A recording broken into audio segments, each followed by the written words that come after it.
Hello everybody and welcome to History Bite number 38, dated September the 13th, 2020. I'm Walter, your mobile historian and blue-collar scholar.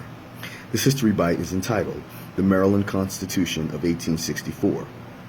This was our state's third of four constitutions, our Civil War Constitution. The Constitution of 1864 was adopted in the most turbulent period in Maryland's history, the American Civil War.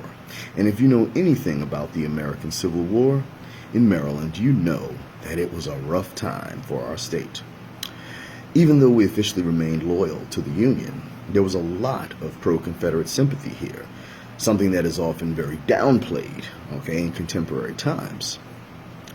As a result of that, and some questionable activities at the beginning of the conflict, Maryland soon found itself heavily occupied by the Union Army for the duration of the conflict, and that occupation showed no mercy to Marylanders who were even suspected of treason.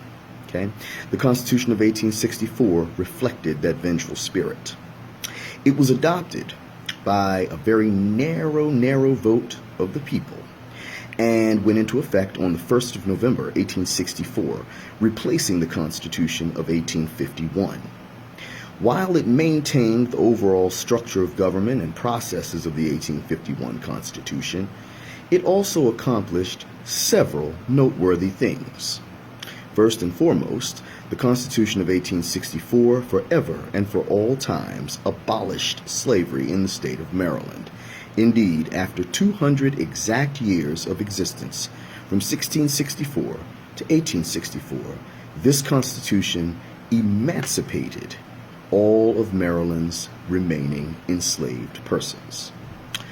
While it did do that beyond question, it did not extend equality to those formerly enslaved individuals.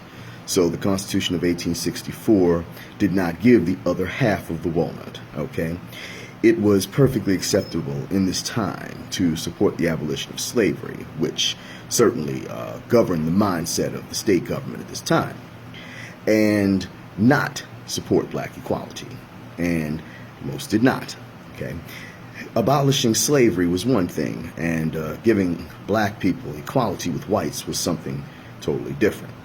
Supporting just the abolition of slavery got you labeled a progressive, but if you also supported black equality, that got you labeled a radical, as well as some dirty looks and probably some profane words thrown at you too. So, unfortunately, that was not a part of the deal, but it did emancipate the state's remaining enslaved persons. And by this time, slavery was all but dead in Maryland anyway, thanks to the Civil War. So that's objective number one.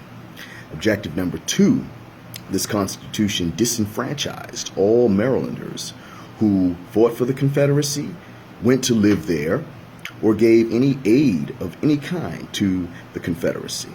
So any Southern sympathy or help whatsoever would result in you being disenfranchised, And the Constitution made it very difficult for one to regain their Maryland citizenship and the rights and privileges attached to it. So we had a very hostile spirit toward traitors, which is a very good thing, in my opinion. Reform number three, the General Assembly was reapportioned based solely on the state's white population. So if you weren't white, you weren't being counted, And this may sound questionable at first, but the reason they did this was to punish the counties in Maryland which had disproportionately higher representation in the General Assembly due to their large slave populations. Going along with that, those counties also had strongly supported secession from the Union and had urged the state to do so on more than one occasion. So that move in only counting the white populations resulted in those counties having significantly reduced representation in the General Assembly. For the other counties, which already had large white populations, they would remain in power as they always had, in other ways. But it served to basically just punish the pro-slavery counties that wanted secession. So that's why they did that and only counted the white populations in the state, okay, in each county. And in Baltimore, too, of course. Last but not least, it created the office of Lieutenant Governor of Maryland. All right? So those are the 4 direct objectives and accomplishments of the 1864 Constitution. To recap, 1, it abolished slavery in Maryland. Okay? Number 2, it disenfranchised all Marylanders who supported the Confederacy, gave to the Confederacy, went to live there, or who fought for it, and made it very difficult for them to regain their Maryland citizenship and the rights and privileges attached to it. Number 3, it reapportioned the General Assembly based solely on the state's white population, an act designed to punish counties that had large enslaved populations and had supported secession from the Union. Okay, so to punish them, only white populations would be counted. Though it would be applicable throughout the state, it resulted in significantly reduced representation for those counties. Okay, and number 4, it created the office of Lieutenant Governor. All right, so those are the 4 accomplishments of the 1864 Constitution. All right, so needless to say, this Constitution was very, very despised by a significant amount of Marylanders almost immediately. Obviously, the segment which lost their citizenship due to their support of armed treason against the United States of America. And because this Constitution was so controversial, born of the vengeful, very, very good, vengeful Union spirit against traitors, okay?